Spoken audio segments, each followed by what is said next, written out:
ಇದು SS digital channel, Shri ಸುಮಂಗಲಿ digital channel. ನೀವು ನೋಡ್ತಾ ಇದ್ದೀರಿ ಸುದ್ದಿ ಸಮಯ, ಸ್ಥಳೀಯ ಸುದ್ದಿಗಳಿಗಾಗಿ.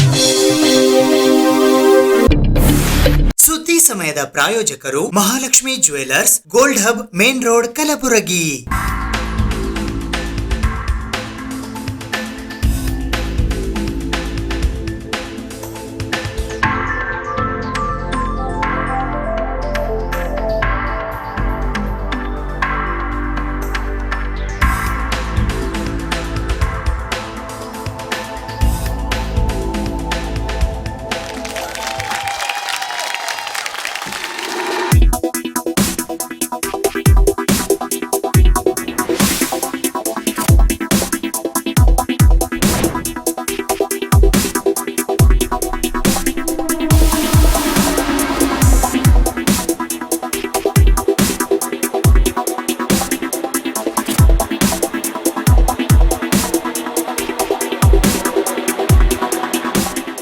Mahalakshmi jewellers, gold hub, main road, Gulbarga.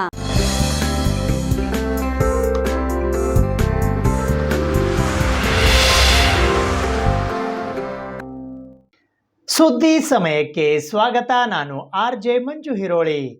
ಮಾಹಿತಿ ಹಕ್ಕು ಅಧಿನಿಯಮ 2005 ಕಾಯ್ದೆ ಅನುಷ್ಠಾನ ಕುರಿತು ಲೋಕೋಪಯೋಗಿ ಇಲಾಖೆಯ ಸಾರ್ವಜನಿಕ ಮಾಹಿತಿ ಅಧಿಕಾರಿಗಳಿಗಾಗಿ ಸಂವಾದ ಕಾರ್ಯಕ್ರಮವನ್ನು ಆಯೋಜಿಸಲಾಗಿತ್ತು.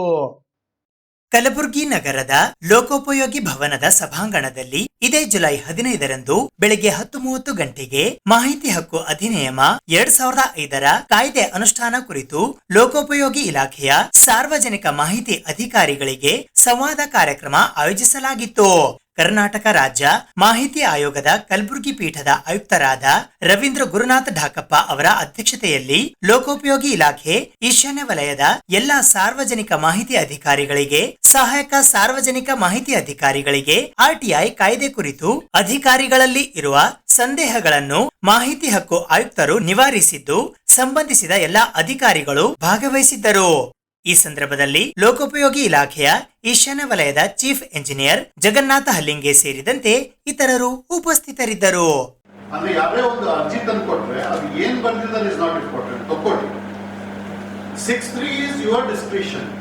This is second point of ನಿಮ್ಮ ಅಧಿಕಾರಿಗಳಿಗೆ 6(3) ಮಾಡ್ಲೇಬೇಕಂತಿಲ್ಲ. ಅರ್ಜಿದಾರ ಅರ್ಜಿ ಎಲ್ಲ ಬರೀತಾರೆ, ಇದು ನಿಮ್ಗೆ ಸಂಬಂಧ ಇಲ್ದೆಯಾ 6(3) ಅಂದ್ರೆ ಮಾಡೋದು ಅಂತ ಹೇಳಿ. It's your discretion, ಮಾಡಲೇಬೇಕಂತಿಲ್ಲ.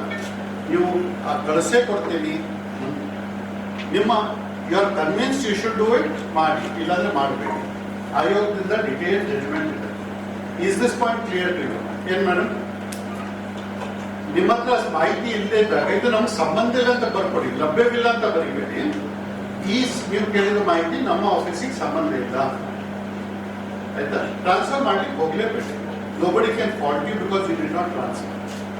Is this clear? ಈಗ 6(1) ಒಂದು ತಮಾಷೆ ಕತೆ ಹೇಳಿದ 6(3) ವಿಷಯದಲ್ಲಿ. There are some people who are used to Chief Secretary ಆಫೀಸಿಗೆ ಹಾಕೋದು. For last 18 years this was going on. 18 ವರ್ಷದಿಂದ ಹೋಗೋದು, Chief Secretary ಆಫೀಸ್ ಹಾಕೋದು. They have a full-fledged under secretary. She will transfer it to concerned department. ಒಬ್ಬರದಂತೂ it came to such an extent every other day it used to be. So I said it's better you give a pushback. You say ಇದು ನಮ್ಗೆ ಸಂಬಂಧ ಇಲ್ಲ, ಸಂಬಂಧಪಟ್ಟ ಇಲಾಖೆಗೆ ಹಾಕ್ಬಿಡಿ. When that reply was given, he rushed to the paper, newspaper ಅಲ್ಲಿ, ಭ್ರಷ್ಟಾಚಾರ, that's a first wonderful word, ಬ್ರಹ್ಮಾಂಡ ಭ್ರಷ್ಟಾಚಾರ. ಅದನ್ನು ಮುಚ್ಚಿಡ್ಲಿಕ್ಕೆ ಮುಖ್ಯ ಕಾರ್ಯದರ್ಶಿಗಳ ಆಫೀಸ್ ಕೂಡ ಮುಚ್ಚಿಡ್ತಾ ಇದೆ, ವಿಳಂಬ ಮಾಡ್ತಾ ಇದೆ, etcetera etcetera etcetera. The then Chief Secretary, she reached out and said, why are you brushing against that? I said, no madam, you have to, somewhere you have to stop this bad practice. ಇವತ್ತು ಮಾಡದೇ ಇದ್ರೆ it will continue for next 100 years. Somewhere we have to, ಏನೋ ತಪ್ಪು ಮಾಡಿದ್ದೀವಿ 18 ವರ್ಷ, but ಕಾನೂನು ಪ್ರಕಾರ ಮಾಡಬಾರ್ದು. Then a reply was given to him with the judgment. He came, apologized to the Chief Secretary's office and went. So somewhere ಕೆಲವು ಹಳೆ ಹ್ಯಾಬಿಟ್ಸ್ಗಳು ಬಂದ್ಬಿಟ್ಟಿರ್ತವೆ. Unless you people educate yourself, ಇದನ್ನು ನೀವು ಮಾಡಲಿಕ್ಕೆ ಕಷ್ಟ ಆಗುತ್ತೆ. ಈಗ ನೆಕ್ಸ್ಟ್ ಸೆಕ್ಷನ್ ಬಂದು 7(1) ಬರುತ್ತೆ. ಅರ್ಜಿ ಹಾಕ್ಬೇಕಾದ ಮೇಲೆ 6(1)(7)(1) ಅಂತದೆ. 7(1) ಅಂತ ಯಾರಾದ್ರೂ ಹೇಳ್ತೀರಾ? ಮಾಹಿತಿ ಹಾಕಿದ ಪ್ರಕಾರ ಒಂದು ಅರ್ಜಿಗೆ ಒಂದೇ ಮಾಹಿತಿ ಕೊಡಬೇಕು. ಒಂದು ಅರ್ಜಿಗೆ ಇವತ್ತು ಮಾಹಿತಿ ಕೊಡ್ಬೇಕು, ಸಂಪೂರ್ಣ ಮಾಹಿತಿ ಅಂದಾಗ ಕೊಡ್ಲಿಕ್ಕೆ ಆಗೋದಿಲ್ಲ. ಹಾಗಾಗಿ ಒಂದು ಅರ್ಜಿದ ಆಕ್ಷನ್ ಪ್ಲಾನ್ ಆದರೂ ಏನಾದರೂ ಕೊಡ್ಬೋದಲ್ಲ ಸರ್? ಅದು ಇಂಟರ್ಪ್ರಿಟೇಷನ್ ನಾನು ಲಾಸ್ಟಿಗೆ ಬರ್ತಿದ್ದೆ, ರೂಲ್ಸ್ ಅಂತ ಬರ್ತಿದ್ದೆ. ಇದರಲ್ಲಿ ನಮ್ಮ ಹತ್ರ ಎರಡು ಇದ್ದಾವೆ. ಒಂದು right to information act from central government, that's a central government act. ಅದರ ಬೇಸಿಸ್ ಆಗಿ Karnataka right to information rules ಅಂತಿದೆ. ಆ ರೂಲ್ಸ್ ಅಲ್ಲಿ ರೂಲ್ ನಂಬರ್ 14 ಇದೆ. ನಿಮ್ಮ ಹತ್ರ ಗೂಗಲ್ ಇದನ್ನು ನೋಡಿಡಿ ಆಯ್ತಾ, ಅಥವಾ ಬುಕ್ಕರ್ ಕೊಡ್ತೀನಿ. ಈ ಪ್ರಶ್ನೆಗೆ ತಿರುಗಿ ಬರ್ತೀನಿ, ರೂಲ್ 14 ಬರ್ತೀನಿ, ಆ ಇಂಟರ್ಪ್ರಿಟೇಷನ್. ಸೊ ಒಂದು ತೀರ್ಮಾನ ಇಷ್ಟೇ ಅಮೌಂಟ್ ಆಗುತ್ತೆ ಕಟ್ಟಿ ಅಂತ ಹೇಳಿ. ಸೆಕೆಂಡ್ ತೀರ್ಮಾನ ಏನ್ ಮಾಡ್ಬೋದು, ನೀವು ಕೇಳಿದ ಮಾಹಿತಿ ಸೆಕ್ಷನ್ 8 ಪ್ರಕಾರ ಇದ್ರ ಬಗ್ಗೆ ಕೊಡ್ಲಿಕ್ಕೆ ಬರೋದಿಲ್ಲ, ಅಥವಾ ಥರ್ಡ್ ಪಾರ್ಟಿ ಇನ್ಫಾರ್ಮೇಶನ್ ಇದ್ರೆ ನೀವು ಥರ್ಡ್ ಪಾರ್ಟಿಗೆ ನೋಟಿಸ್ ಇಶ್ಯೂ ಮಾಡಿ ಅದು ತಗೊಂಡು ಮಾಡ್ಬೋದು. ಮತ್ತೇನ್ ಮಾಡ್ಬೋದು ತೀರ್ಮಾನಗಳನ್ನ? ಈಗ ಪದೇ ಪದೇ ಪದೇ ಪದೇ ಹಾಕ್ತಾರಂತ ನೀವು ಹೇಳಿದ್ರಲ್ಲ, ಈಗ ಸೆಕ್ಷನ್ 18 ಅಂತಿದೆ. ಸೆಕ್ಷನ್ 18 ಸಬ್ಸೆಕ್ಷನ್ 1 ಕ್ಲಾಸ್ ಎಫ್, ದಯವಿಟ್ಟು ನೋಟ್ ಮಾಡ್ಕೊಳ್ಳಿ. Section 18 subsection 1 clause F. ನಮ್ಮ ಫೆಲೋ ಕಮಿಷನರ್ಸ್ ಜೊತೆಗೆ ನನಗೆ it took me 6 months to convince that of my interpretation. ಸೆಕ್ಷನ್ 18 ಏನಂತಂದ್ರೆ, it's a responsibility of the commissioner to receive complaint from any person. It doesn't say RTI activist, RTI applicant, government servant, etc. Any person. And in this act, any person refers to an Indian citizen. Now, just because you became a government servant, do you cease to be Indian citizen? You will have to prajagalalva. So, any person, it could be applicant as well as government servant. I am supposed to take complaint from either party and inquire into it. ಅದರಲ್ಲಿ ಸಬ್ class ಅಲ್ಲಿ ಬರುತ್ತೆ ಏನೇನು complaint ತಗೋಬಹುದು ಅಂತ. Class f ಅಲ್ಲಿ ಏನಂತಂದ್ರೆ, for any matter concern with procuring or providing information ಅಂತ ಇರುತ್ತೆ. ಸೊ ನಿಮ್ಮ ಹತ್ರ ಸಪೋಸ್ ಪದೇ ಪದೇ ಒಬ್ರು ಅರ್ಜಿ ಹಾಕ್ತಾರೆ, 100 ಅರ್ಜಿ ಹಾಕ್ತಾರೆ, 50 ಅರ್ಜಿ ಹಾಕ್ತಾರೆ. ಒಂದು ಗ್ರಾಮ ಪಂಚಾಯತಿಯಲ್ಲಿ ಒಬ್ರು 178 ಅರ್ಜಿ, ಅದೇ ದಿನ ಅವ್ರ PDO ಬಂದ್ರು, ಐಡೆಂಟಿ ಮಾಡೋ ಸಿಂಪಲ್ ಇದು. ಈ ನೀವು ಕಂಪ್ಲೇಂಟ್ ಹಾಕಿ ಯಾರ ಬಗ್ಗೆ ಕಂಪ್ಲೇಂಟ್, ಅರ್ಜಿದಾರ ಬಗ್ಗೆ ಕಂಪ್ಲೇಂಟ್ ಹಾಕ್ಬೇಕಾ? ಅದು ಒಂದು ಹಾಕ್ಬೋದು, ಸಾವಿರಾರು ಅರ್ಜಿನೂ ಹಾಕ್ಬೋದು. ಅರ್ಜಿದಾರ ಬಗ್ಗೆ ಕಂಪ್ಲೇಂಟ್ ಹಾಕಲಿಕ್ಕೆ ಬರೋದಿಲ್ಲ, ಬಿಕಾಸ್ ಇಷ್ಟು ಅರ್ಜಿ ಅಂತ ಎಲ್ಲೂ ಬರ್ದಿಲ್ಲ, ಒಂದು 1000 ಅರ್ಜಿನೂ ಹಾಕ್ಬೋದು. ಸೊ ನೀವು ಕಂಪ್ಲೇಂಟ್ ಏನು ಹಾಕಿ ಅಂದ್ರೆ, ಸೋ ಅಂಡ್ ಸೋ ಅವರು ಇಷ್ಟು ಅರ್ಜಿನ ಹಾಕಿದ್ದಾರೆ, ಇಷ್ಟೆಲ್ಲ ಮಾಹಿತಿ ಕೇಳಿದ್ದಾರೆ, ಇಷ್ಟು ಮಾಹಿತಿ ತೆಗೆದುಕೊಡ್ಲಿಕ್ಕೆ ಆಡಳಿತಾತ್ಮಕ ಸಮಸ್ಯೆ ಆಗುತ್ತೆ, ನಮ್ಮ ಹತ್ರ ಜೆರಾಕ್ಸ್ ಮಷೀನ್ ಇಲ್ಲ, ಮೇಂಟೆನೆನ್ಸ್ ಕಾಂಟ್ರಾಕ್ಟರ್ ಬಂದಿಲ್ಲ, ಕರೆಂಟ್ ಇಲ್ಲ, ಸರ್ಕಾರದ ಹೊಸ ಪ್ರಾಜೆಕ್ಟ್ಸ್ ಬಂದಿದ್ದಾವೆ, ಇಂಪ್ಲಿಮೆಂಟೇಷನ್ ಮ್ಯಾನ್ ಪವರ್ ಇಲ್ಲ, ಎಕ್ಸೆಟ್ರಾ ಎಕ್ಸೆಟ್ರಾ ಅಂತ ಹಾಕ್ತೀವಿ. ಕೊನೆಗೆ ದಯವಿಟ್ಟು ಇದನ್ನ ವಿಚಾರಣೆ ನಡೆಸಿ ನಿರ್ದೇಶನ ಕೊಡಿ ಅಂತ ಆಯೋಗಕ್ಕೆ ಹಾಕಿ. CC ಟು ಅಪ್ಲಿಕಂಟ್ ಅಂದ್ರೆ ಅವ್ರಿಗೆ 30 ದಿನದಲ್ಲಿ ತೀರ್ಮಾನ ಕೊಟ್ಟಾಗಾಯ್ತು. ಇದಕ್ಕಿಂತ ಇಂಪಾರ್ಟೆಂಟ್ ಏನಾಯ್ತು, ಅವರು ಬಂದು ನಿಮ್ಗೆ ಹೆದರಿಸೋದು, ನಾವು ಆಯೋಗಕ್ಕೆ ಹೋಗ್ತೀವಿ. ಆಸ್ ಇಫ್ ಆಯೋಗದ commissioner is A Gabbar Singh kind of thing. ಯಾರು ಹೆದರೋದಿಲ್ಲ ಬಿಡಿ, ಆ ಪ್ರಶ್ನೆ ಏನ್ ಮಾಡ್ತೀವಿ. ಆಯೋಗದ ಕಮಿಷನರ್ ಅಂದ್ರೆ ಯಾರು, at least after today's meeting I don't think anybody will be bothered. Abhimanyu will start attending the case at least. Abhimanyu ಹೆಸರು ಹೇಳ್ತೇನೆ ಹಂಗಿದ್ರೆ fresh memory, fresh last case ಇತ್ತು, ಅದಕ್ಕಾಗಿ ರಿಸರ್ವ್ ಮಾಡ್ತೀವಿ. ಸೊ ಒಂದು ನೀವಾಗೆ ಆಯೋಗಕ್ಕೆ ಹಾಕಿದ್ರಿಂದ ಅರ್ಜಿದಾರ್ has no complaint, you have complaint within 30 days, you have given a decision.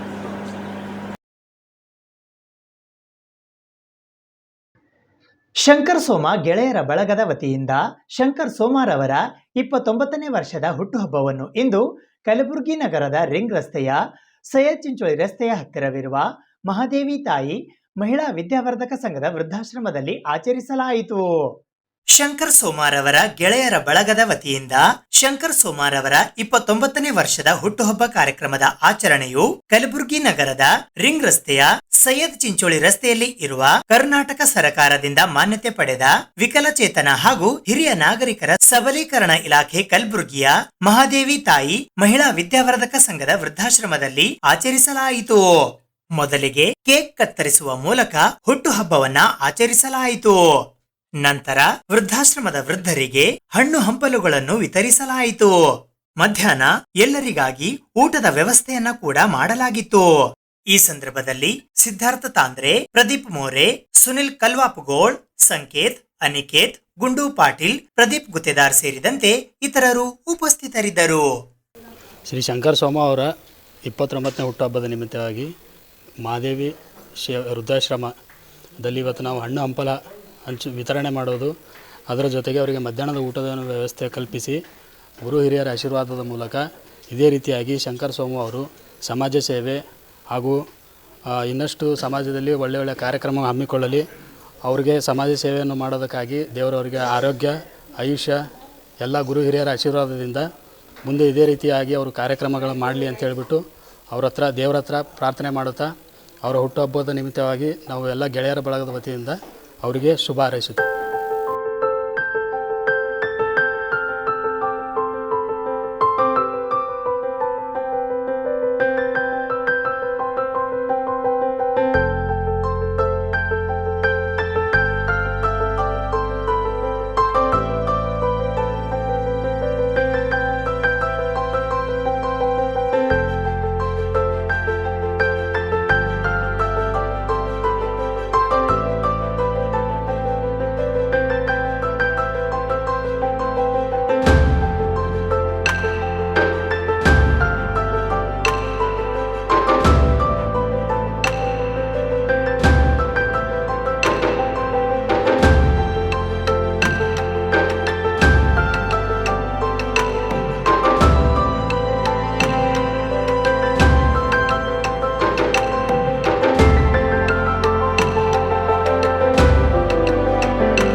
July 18ರಂದು Kalaburagi ನಗರದ ವಿಶ್ವೇಶ್ವರಯ್ಯ ಭವನದಲ್ಲಿ ರಂಗಸಂಗಮ ಕಲಾವೇದಿಕೆ ಕಲಬುರಗಿಯ ವತಿಯಿಂದ ರಾಜ್ಯ ಮಟ್ಟದ ರಂಗ ಪ್ರಶಸ್ತಿ ಪ್ರದಾನ ಸಮಾರಂಭ ಹಮ್ಮಿಕೊಳ್ಳಲಾಗಿದೆ ಎಂದು ಡಾಕ್ಟರ್ ಸುಜಾತಾ ಜಂಗಮಶೆಟ್ಟಿ ಅವರು ತಿಳಿಸಿದ್ದಾರೆ. ರಂಗಸಂಗಮ ಕಲಾವೇದಿಕೆ ಕಲಬುರಗಿಯ ವತಿಯಿಂದ ಶ್ರೀ ಎಸ್.ಬಿ. ಜಂಗಮಶೆಟ್ಟಿ ಹಾಗೂ ಶ್ರೀಮತಿ ಸುಭದ್ರಾದೇವಿ ಜಂಗಮಶೆಟ್ಟಿ ಇವರ ಸ್ಮರಣಾರ್ಥ ರಾಜ್ಯ ಮಟ್ಟದ ರಂಗ ಪ್ರಶಸ್ತಿ ಪ್ರದಾನ ಸಮಾರಂಭವು ದಿನಾಂಕ 18ನೇ ಜುಲೈ 2024 ಗುರುವಾರದಂದು ಬೆಳಗ್ಗೆ 10:30 ಗಂಟೆಗೆ ಕಲಬುರಗಿ ನಗರದ ಜಿಲ್ಲಾ ಕೋರ್ಟ್ ಎದುರುಗಡೆ ಇರುವ ವಿಶ್ವೇಶ್ವರಯ್ಯ ಭವನದಲ್ಲಿ ಜರುಗಿತು. ಶ್ರೀ ಎಸ್.ಬಿ. ಜಂಗಮಶೆಟ್ಟಿ ರಂಗ ಪ್ರಶಸ್ತಿ ಪುರಸ್ಕೃತರಾಗಿ ಶ್ರೀ ಪುರುಷೋತ್ತಮ ಹಂದ್ಯಾಳ್ ಬಳ್ಳಾರಿ ಹಾಗೂ ಶ್ರೀಮತಿ ಸುಭದ್ರಾದೇವಿ ಜಂಗಮಶೆಟ್ಟಿ ರಂಗ ಪ್ರಶಸ್ತಿ ಪುರಸ್ಕೃತರಾಗಿ ಶ್ರೀಮತಿ ರಾಧಿಕಾ ವಿ ಬೇವಿನಕಟ್ಟಿ ಶಿಗ್ಗಾಂ ಇವರು ಆಗಮಿಸಲಿದ್ದಾರೆ. ಸಾನ್ನಿಧ್ಯವನ್ನು ಶ್ರೀ ಕೊತ್ತಲ ಬಸವೇಶ್ವರ ಭಾರತೀಯ ಶಿಕ್ಷಣ ಸಮಿತಿ ಸೇಡಂನ ಅಧ್ಯಕ್ಷರಾದ ಪೂಜ್ಯ ಶ್ರೀ ಸದಾಶಿವ ಸ್ವಾಮಿಗಳು ವಹಿಸಲಿದ್ದಾರೆ. ಪ್ರಶಸ್ತಿ ಪ್ರದಾನ ಮಾಡಲು ಕರ್ನಾಟಕ ನಾಟಕ ಅಕಾಡೆಮಿ ಬೆಂಗಳೂರಿನ ಅಧ್ಯಕ್ಷರಾದ ಕೆ.ವಿ. ನಾಗರಾಜಮೂರ್ತಿ ಆಗಮಿಸಲಿದ್ದಾರೆ. ಅಧ್ಯಕ್ಷತೆಯನ್ನು ಕರ್ನಾಟಕ ರಾಜ್ಯ ಮುಕ್ತ ವಿಶ್ವವಿದ್ಯಾಲಯದ ಕುಲಪತಿಗಳಾದ ಪ್ರೊಫೆಸರ್ ಶರಣಪ್ಪ ವಿ ಹಲಸೆ ವಹಿಸಲಿದ್ದಾರೆ. ಶ್ರೀ ಎಸ್.ಪಿ. ಜಂಗಮಶೆಟ್ಟಿ ಹಾಗೂ ಶ್ರೀಮತಿ ಸುಭದ್ರಾದೇವಿ ಜಂಗಮಶೆಟ್ಟಿ ಅವರ ಕುರಿತು ಚಿಂಚೋಳಿಯ ಹಿರಿಯ ಶ್ರೇಣಿಯ ನ್ಯಾಯಾಲಯದ ಆದೇಶ ಜಾರಿಕಾರರಾದ ಮಹದೇವ್ ಎಂ ಹಂಗರ್ಗಿ ಅವರು ಮಾತನಾಡಲಿದ್ದಾರೆ. ಪ್ರಶಸ್ತಿ ಪುರಸ್ಕೃತರ ಕುರಿತು ಪುಸ್ತಕ ಪ್ರಾಧಿಕಾರ ಬೆಂಗಳೂರಿನ ಸದಸ್ಯರಾದ ಬಿಎಚ್ ನಿರುಗುಡಿ ಮಾತನಾಡಲಿದ್ದಾರೆ. ರಂಗಸಂಗಮ ಕಲಾವೇದಿಕೆ ಕಲಬುರಗಿ ಅಧ್ಯಕ್ಷರಾದ ಶಿವಗೀತಾ ಬಸವಪ್ರಭು ಉಪಸ್ಥಿತರಿರಲಿದ್ದಾರೆ. ಶಿವಾನಂದ ಅಣಜಗಿ ನಿರೂಪಣೆ ಮಾಡಲಿದ್ದು, ಶ್ರೀಧರ್ ಹೊಸಮನಿ ಹಾಗೂ ಸಂಗಡಿಗರು ಗೀತ ಗಾಯನ ಮಾಡಲಿದ್ದಾರೆ ಎಂದು ರಂಗಸಂಗಮ ಕಲಾವೇದಿಕೆ ಕಲಬುರಗಿಯ ಪ್ರಧಾನ ಕಾರ್ಯದರ್ಶಿಗಳಾದ ಡಾಕ್ಟರ್ ಸುಜಾತಾ ಜಂಗಮಶೆಟ್ಟಿ ಅವರು ಇಂದು ಕಲಬುರಗಿ ನಗರದ ಪತ್ರಿಕಾ ಭವನದಲ್ಲಿ ಜರುಗಿದ ಸುದ್ದಿಗೋಷ್ಠಿಯ ಮೂಲಕ ತಿಳಿಸಿದ್ದಾರೆ. ಈ ಸುದ್ದಿಗೋಷ್ಠಿಯಲ್ಲಿ ಬಿಎಚ್ ನಿರುಗುಡಿ, ವಿಶ್ವರಾಜ್ ಪಾಟೀಲ್ ಸೇರಿದಂತೆ ಇತರರು ಉಪಸ್ಥಿತರಿದ್ದರು. ಸಂಸ್ಕೃತಿ, ಸಾಹಿತ್ಯ, ರಂಗಭೂಮಿ ಇದನ್ನು ಕ್ರಿಯಾಶೀಲವಾಗಿ ನಡೆಸ್ಕೊಂಡು ಬರ್ತಾ ಇದೆ. ಕಳೆದ 11 ವರ್ಷದಿಂದ ಈ ಎಸ್ ಬಿ ಜಂಗಮಶೆಟ್ಟಿ ಪ್ರಶಸ್ತಿಯನ್ನು ಕೊಡಮಾಡ್ತಿದ್ದೇವೆ. ಈ ಬಾರಿ ಈ ಎಸ್ ಬಿ ಜಂಗಮಶೆಟ್ಟಿ ರಂಗ ಪ್ರಶಸ್ತಿಗೆ ಪುರಸ್ಕೃತರು ಶ್ರೀ ಪುರುಷೋತ್ತಮ್ ಹಂದ್ಯಾಳ್ ಅವರು, ಶ್ರೀಮತಿ ಸುಭದ್ರಾದೇವಿ ಜಂಗಮಶೆಟ್ಟಿ ರಂಗ ಪುರಸ್ಕೃತರು ಶ್ರೀಮತಿ ರಾಧಿಕಾ ವಿ ಬೇವಿನಕಟ್ಟಿ. ಇದರ ಸಾನ್ನಿಧ್ಯವನ್ನು ಪೂಜ್ಯ ಶ್ರೀ ಸದಾಶಿವ ಸ್ವಾಮಿಗಳು, ಅಧ್ಯಕ್ಷರು ಶ್ರೀ ಕೊತ್ತಲ ಬಸವೇಶ್ವರ ಭಾರತೀಯ ಶಿಕ್ಷಣ ಸಮಿತಿ ಸೇಡಂ ಅವರು ವಹಿಸಿಕೊಳ್ತಾರೆ. ಪ್ರಶಸ್ತಿ ಪ್ರದಾನ ಶ್ರೀ ಕೆ ವಿ ನಾಗರಾಜಮೂರ್ತಿ, ಕರ್ನಾಟಕ ನಾಟಕ ಅಕಾಡೆಮಿಯ ಅಧ್ಯಕ್ಷರು. ಅಧ್ಯಕ್ಷತೆ ಪ್ರೊಫೆಸರ್ ಶರಣಪ್ಪ ವಿ ಹಲಸೆ, ಮಾನ್ಯ ಕುಲಪತಿಗಳು, ಕರ್ನಾಟಕ ರಾಜ್ಯ ಮುಕ್ತ ವಿಶ್ವವಿದ್ಯಾಲಯ ಮೈಸೂರು ಅವರು ವಹಿಸಿಕೊಳ್ತಾರೆ. ಶ್ರೀ ಎಸ್ ಬಿ ಜಂಗಮಶೆಟ್ಟಿ ಹಾಗೂ ಶ್ರೀಮತಿ ಸುಭದ್ರಾದೇವಿ ಜಂಗಮಶೆಟ್ಟಿ ಅವರ ಕುರಿತು ಶ್ರೀ ಮಹಾದೇವ್ ಎಂ ಹಂಗರ್ಗಿ, ಆದೇಶ ಜಾರಿಕಾರ, ಹಿರಿಯ ಶ್ರೇಣಿ ನ್ಯಾಯಾಲಯ ಚಿಂಚೋಳಿ ಇವರು ಮಾಡ್ತಾ ಇದ್ದಾರೆ. ಪ್ರಶಸ್ತಿ ಪುರಸ್ಕೃತರ ಕುರಿತು ಶ್ರೀ ಬಿ ಎಚ್ ನೀರಗುಡಿ, ಸದಸ್ಯರು, ಪುಸ್ತಕ ಪ್ರಾಧಿಕಾರ ಬೆಂಗಳೂರು. ಉಪಸ್ಥಿತಿ ಶ್ರೀಮತಿ ಶಿವಗೀತಾ ಬಸವಪ್ರಭು, ಅಧ್ಯಕ್ಷರು, ರಂಗಸಂಗಮ ಕಲಾವೇದಿಕೆ ಕಲಬುರಗಿ. ನಿರೂಪಣೆ ಶ್ರೀ ಶಿವಾನಂದ್ ಅಣಜ್ಗಿ. ಗೀತ ಗಾಯನ ಶ್ರೀ ಶ್ರೀಧರ್ ಹೊಸಬನಿ ಹಾಗೂ ಸಂಗಡಿಗರು. ಈ ಸಮಾರಂಭ ಇದೇ 18 ವಿಶ್ವೇಶ್ವರಯ್ಯ ಭವನ ಕೋರ್ಟ್, ಜಿಲ್ಲಾ ಕೋರ್ಟ್ ಎದುರುಗಡೆ ನೆರವೇರಲಿದೆ. ದಯವಿಟ್ಟು ತಾವೆಲ್ಲರೂ ಬೆಳಿಗ್ಗೆ 10:30 ಗಂಟೆಗೆ ತಾವೆಲ್ಲರೂ ಆಗಮಿಸಬೇಕು. ಜುಲೈ 17ರಂದು ಕಲಬುರಗಿ ನಗರದ ಸ್ಟೇಷನ್ ಬಜಾರ್ ಪ್ರದೇಶದಲ್ಲಿ ಇರುವ 307 ವರ್ಷಗಳಷ್ಟು ಪುರಾತನವಾದ ಶ್ರೀ ವಿಠ್ಠಲ ಮಂದಿರದಲ್ಲಿ ಶ್ರೀ ವಿಠ್ಠಲ ಮಂದಿರ ಟ್ರಸ್ಟ್ ಸಬ್ ಕಮಿಟಿ ಹಾಗೂ ಭಕ್ತಾದಿಗಳಿಂದ ಆಷಾಢ ಏಕಾದಶಿ ಅಂಗವಾಗಿ ವಿವಿಧ ಕಾರ್ಯಕ್ರಮಗಳನ್ನು ಹಮ್ಮಿಕೊಳ್ಳಲಾಗಿದೆ. ದಿನಾಂಕ 17ನೇ ಜುಲೈ 2024 ಬುಧವಾರದಂದು ಕಲಬುರಗಿ ನಗರದ ಸ್ಟೇಷನ್ ಬಜಾರ್ ಬಡಾವಣೆಯಲ್ಲಿ ಇರುವ ಕ್ರಿಸ್ತಶಕ 1717ರಲ್ಲಿ ಸ್ಥಾಪಿತವಾದ ಸುಮಾರು 307 ವರ್ಷಗಳ ಪುರಾತನ ಶ್ರೀ ವಿಠ್ಠಲ ಮಂದಿರದಲ್ಲಿ ಆಷಾಢ ಏಕಾದಶಿ ಕಾರ್ಯಕ್ರಮವು ವಿಶೇಷವಾಗಿ ಆಚರಿಸಲಾಗುತ್ತಿದ್ದು, ದಿನಾಂಕ 17ನೇ ಜುಲೈ 2024ರಂದು ಬೆಳಗ್ಗೆ 4 ಗಂಟೆಗೆ ಕಾಕಡ ಆರತಿಯೊಂದಿಗೆ ಆರಂಭವಾಗುವುದು. ತದನಂತರ ಶ್ರೀ ವಿಠ್ಠಲ ರುಕ್ಮಿಣಿ ಮೂರ್ತಿಗೆ ಪಂಚಾಮೃತ ಅಭಿಷೇಕ, ಜಲಾಭಿಷೇಕ ಮಾಡಿ ಶ್ರೀ ವಿಠ್ಠಲ ರುಕ್ಮಿಣಿ ಮೂರ್ತಿಗಳಿಗೆ ಅಲಂಕಾರ ಮಾಡಿ ಬೆಳಗ್ಗೆ 8 ಗಂಟೆಗೆ ಶೃಂಗಾರ ಆರತಿ ಮಾಡಿ ಮಧ್ಯಾಹ್ನ 12 ಗಂಟೆಗೆ ಆರತಿ ಮತ್ತು ಸಾಯಂಕಾಲ 7:20 ಗಂಟೆಗೆ ಮಹಾ ಮಂಗಳಾರತಿ ಆದ ನಂತರ ರಾತ್ರಿ 10 ಗಂಟೆಗೆ ಶಯನ ಆರತಿ ಮಾಡಲಾಗುವುದು. ಮತ್ತು ಈ ದಿನದಂದು ವಿವಿಧ ಭಜನಾ ಮಂಡಳಿಗಳಿಂದ ಬೆಳಿಗ್ಗೆ 10 ಗಂಟೆಯಿಂದ ರಾತ್ರಿ 10 ಗಂಟೆಯವರೆಗೆ ಭಜನಾ ಕಾರ್ಯಕ್ರಮವು ನಡೆಯಲಿದೆ. ಈ ಪ್ರಯುಕ್ತ ದಿನವಿಡೀ ನಡೆಯುವ ಧಾರ್ಮಿಕ ಕಾರ್ಯಕ್ರಮಗಳಿಗೆ ಕಲಬುರಗಿ ನಗರದ ಭಕ್ತಾದಿಗಳು ಹೆಚ್ಚಿನ ಸಂಖ್ಯೆಯಲ್ಲಿ ಬಂದು ಭಗವಂತನ ಕೃಪಾಶೀರ್ವಾದದಿಂದ ಪುನೀತರಾಗಬೇಕು ಎಂದು ಟ್ರಸ್ಟಿನ ಅಧ್ಯಕ್ಷರಾದ ದತ್ತಾತ್ರೇಯ ಪಿ ಪುಕಾಳೆ ಅವರು ಇಂದು ಕಲಬುರಗಿ ನಗರದ ಪತ್ರಿಕಾ ಭವನದಲ್ಲಿ ಜರುಗಿದ ಸುದ್ದಿಗೋಷ್ಠಿಯ ಮೂಲಕ ಮನವಿ ಮಾಡಿದ್ದಾರೆ.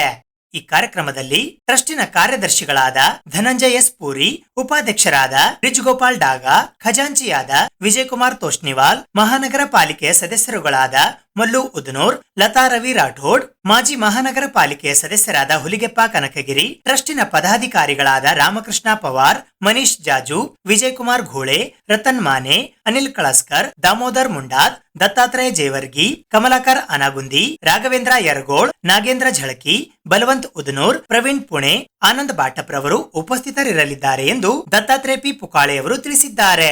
ಈ ಆಷಾಢ ಏಕಾದಶಿಯಂದು ನಾವು ಸುಮಾರು ಕ್ರಿಸ್ತಶಕ 1717ರಲ್ಲಿ ಸ್ಥಾಪನೆಯಾದಂಥ ಗುಲ್ಬರ್ಗ ಜಿಲ್ಲೆಯಲ್ಲಿ ಅತಿ ಪುರಾತನ ಒಂದು ದೇವಾಲಯ ಇದೆ. ಅದು 1717ರಲ್ಲಿ ಸ್ಥಾಪನೆಯಾಗಿದೆ, ಆದರೆ ಯಾರಿಗೂ ಅದು ಪರಿಚಿತವಾಗ್ತಾ ಇಲ್ಲ. ಅದರ ಸಲುವಾಗಿ ನಾವು ಎವ್ರಿ ಇಯರ್ ನಾವು ಆಷಾಢ ಏಕಾದಶಿಯಲ್ಲಿ ಮಾಡ್ತಾಯಿದ್ದೀವಿ. 307 ವರ್ಷಗಳಿಂದ ಅದು ಪರಂಪರೆಗತವಾಗಿ ನಡೀತಾನೆ ಬಂದಿದೆ. ಆದರೂ ಅದನ್ನು ಒಂದು ಮುಂದೆ ಒಂದು ತರಬೇಕು, ಒಂದು ಜನರಿಗೆ ಗೊತ್ತಾಗಬೇಕು ಅನ್ನೋ ಉದ್ದೇಶದಿಂದ ಪತ್ರಿಕಾಗೋಷ್ಠಿ ನಡೆಸಿ ಮಾಡ್ತಾಯಿದ್ದೀವಿ. ಈ ಪತ್ರಿಕಾಗೋಷ್ಠಿಯಲ್ಲಿ ಹೇಳೋದೇನಪ್ಪ ಅಂತಂದರೆ, ನಾವು ನಗರದ ಸ್ಟೇಷನ್ ಬಜಾರ್ ಬಡಾವಣೆಯಲ್ಲಿರೋ ವಿಠ್ಠಲ ಮಂದಿರದಲ್ಲಿ ಆಷಾಢ ಏಕಾದಶಿಯಂದು ನಾವು ನಮ್ಮ ಶ್ರೀ ವಿಠ್ಠಲ ರುಕ್ಮಿಣಿಗೆ ಆ ದಿವಸ 4 ಗಂಟೆಗೆ ಕಾಕಡ ಆರತಿ ಆಗುತ್ತೆ. ಆ ನಂತರ ಅಭಿಷೇಕವಾಗುತ್ತೆ. ಅದ ನಂತರ ಮತ್ತು ಶೃಂಗಾರ ಮಾಡಲಾಗುತ್ತದೆ. ಶೃಂಗಾರ ಮಾಡಿ ಶೃಂಗಾರ ಆರತಿ ಆದ ನಂತರ ನಾವು ಶೃಂಗಾರತಿ ಆದ ನಂತರ ಅವರಿಗೆ ದರ್ಶನಕ್ಕೆ ಅವಕಾಶ ಮಾಡಿಕೊಡ್ತೀವಿ. ಜನರಿಗೆಲ್ಲ ದರ್ಶನಕ್ಕೆ ಅವಕಾಶ ಮಾಡಿಕೊಡ್ತೀವಿ. ಮತ್ತು ಅದನಂತರ ವಿವಿಧ ಭಜನೆ ಮಂಡಳಿಗಳಿಂದ ಸುಮಾರು ಬೆಳಗ್ಗೆ 10 ಗಂಟೆಯಿಂದ ಪ್ರಾರಂಭವಾಗಿ ರಾತ್ರಿ 10 ಗಂಟೆವರೆಗೆ ವಿವಿಧ ಭಜನೆ ಮಂಡಳಿಗಳಿಂದ ಭಜನೆ ಕಾರ್ಯಕ್ರಮವನ್ನು ಮಾಡಿದ್ದೀವಿ. ಮತ್ತು ಇನ್ನೊಂದು ಬೆಳಗ್ಗೆ ವಿಶೇಷವೇನಪ್ಪ ಅಂತಂದರೆ ಎಲ್ಲ ಕರ್ನಾಟಕ ರಾಜ್ಯ ಮತ್ತು ಮಹಾರಾಷ್ಟ್ರ ರಾಜ್ಯದಲ್ಲಿ ಪಂಢರಪುರಕ್ಕೆ ದಿಂಡಿ ಯಾತ್ರೆ ಅಂತ ಹೋಗ್ತಾರೆ.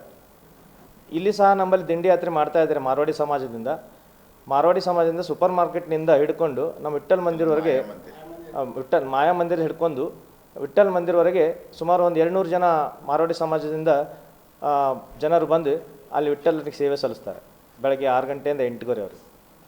ಸೊ ಹೀಗೆ ಇದೇ ರೀತಿಯಾಗಿ ವಿಶೇಷವಾಗಿ ಏನಪ್ಪ ಅಂದರೆ ನಾವು ನೈವೇದ್ಯಕ್ಕೂ ಮತ್ತು ಅಭಿಷೇಕಕ್ಕೂ ಒಂದು ಆನ್ಲೈನ್ ಸೇವೆ ಈಗ ಪ್ರಚಲಿತದಲ್ಲಿರುವಂಥ ಆನ್ಲೈನ್ ಸೇವೆಯನ್ನು ಸಹ ವ್ಯವಸ್ಥೆ ಮಾಡಿದ್ದೀವಿ. ಅದನ್ನು ಸಹ ಜನರು ಉಪಯೋಗ ಮಾಡ್ಕೋಬೇಕು. ಆಲ್ರೆಡಿ ಇದು ಪ್ರಾರಂಭವಾಗಿದೆ, ಆನ್ಲೈನ್ ಸೇವೆ ಪ್ರಾರಂಭವಾಗಿದೆ. ಅದನ್ನು ಜನರು ಉಪಯೋಗ ಮಾಡ್ಕೋಬೇಕು ಮತ್ತು ಹೆಚ್ಚಿನ ಸಂಖ್ಯೆಯಲ್ಲಿ ಜನರು ಬಂದು ಈ ವಿಠ್ಠಲ ರುಕ್ಮಿಣಿಗೆ ದೇವರ ಕೃಪಾ ಆಶೀರ್ವಾದಕ್ಕೆ ಪಾತ್ರರಾಗಬೇಕಂತ ನಾ ಕೇಳ್ಕೊತೀವಿ. ಸಾರಿಗೆ ಬಸ್ ಒಂದು ಬೈಕಿಗೆ ಮುಖಾಮುಖಿ ಡಿಕ್ಕಿ ಹೊಡೆದ ಪರಿಣಾಮ ಬೈಕ್ ಸವಾರ ಸ್ಥಳದಲ್ಲಿಯೇ ಮೃತಪಟ್ಟಿರುವ ಘಟನೆ ಕಲಬುರಗಿ ಜಿಲ್ಲೆಯ ಕಾಳಗಿ ತಾಲೂಕಿನ ಕಡದೋರ ಗ್ರಾಮದ ಬಳಿ ನಡೆದಿದೆ. ಕಲ್ಯಾಣ ಕರ್ನಾಟಕ ಸಾರಿಗೆ ಸಂಸ್ಥೆಯ ಬಸ್ ಒಂದು ಬೈಕ್ಗೆ ಮುಖಾಮುಖಿಯಾಗಿ ಡಿಕ್ಕಿ ಹೊಡೆದು ಸವಾರನ ತಲೆಯ ಮೇಲೆ ಹಾದು ಹೋದ ಪರಿಣಾಮ ಸ್ಥಳದಲ್ಲೇ ಸವಾರ ಮೃತಪಟ್ಟಿರುವ ದಾರುಣ ಘಟನೆ ಕಲಬುರಗಿ ಜಿಲ್ಲೆಯ ಕಾಳಗಿ ತಾಲೂಕಿನ ಕಡದೋರ ಗ್ರಾಮದ ಹತ್ತಿರ ನಡೆದಿದೆ. ಕಾಳಗಿ ತಾಲೂಕಿನ ಸಾರೋಳಿ ಗ್ರಾಮದ ನಿವಾಸಿಯಾಗಿದ್ದ 22 ವರ್ಷದ ಮಲ್ಲಿಕಾರ್ಜುನ ತಂದೆ ಸೈದಪ್ಪ ಎಂಬಾತನೇ ಮೃತಪಟ್ಟಿರುವ ದುರ್ದೈವಿಯಾಗಿದ್ದಾರೆ ಎಂದು ಪೊಲೀಸರು ತಿಳಿಸಿದ್ದಾರೆ.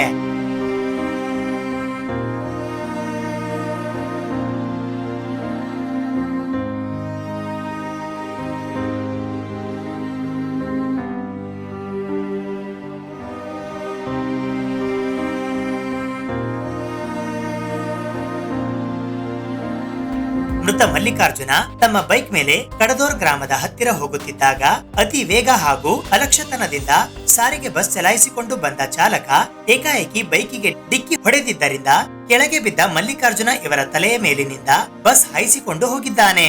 ಇದರಿಂದ ಮಲ್ಲಿಕಾರ್ಜುನ ಅವರ ತಲೆ ಭಾಗದ ಮಾಂಸಖಂಡಗಳು ಹೊರಬಿದ್ದು ಅವರು ಸ್ಥಳದಲ್ಲಿಯೇ ಮೃತಪಟ್ಟಿದ್ದಾರೆ. ಇದು ಇವತ್ತಿನ ಸುದ್ದಿ ಸಮಯ. ಸ್ಥಳೀಯ ಸುದ್ದಿಗಳಿಗಾಗಿ ನೋಡ್ತಾ ಇರಿ ಸುದ್ದಿ ಸಮಯ. ನಿಮ್ಮ ನೆಚ್ಚಿನ ಸುದ್ದಿ ಸಮಯವನ್ನು ಡೆನ್ ಸೆಟಾಪ್ ಬಾಕ್ಸ್ನ ಚಾನೆಲ್ ಸಂಖ್ಯೆ 746ರಲ್ಲಿ ಪ್ರತಿದಿನ ರಾತ್ರಿ 9 ಗಂಟೆಗೆ, ಮರುಪ್ರಸಾರ ರಾತ್ರಿ 10 ಗಂಟೆಗೆ ಮತ್ತು ಮರುದಿನ ಬೆಳಿಗ್ಗೆ 8 ಗಂಟೆ ಮತ್ತು 9 ಗಂಟೆಗೆ ವೀಕ್ಷಿಸಬಹುದು. ಇದು SS ಡಿಜಿಟಲ್ ಚಾನಲ್, ಶ್ರೀ ಸುಮಂಗಲಿ ಡಿಜಿಟಲ್ ಚಾನಲ್. ನೀವು ನೋಡ್ತಾ ಇದ್ದೀರಿ ಸುದ್ದಿ ಸಮಯ, ಸ್ಥಳೀಯ ಸುದ್ದಿಗಳಿಗಾಗಿ. ಸುದ್ದಿ ಸಮಯದ ಪ್ರಾಯೋಜಕರು Mahalakshmi jewellers, gold hub, main road, Kalaburagi.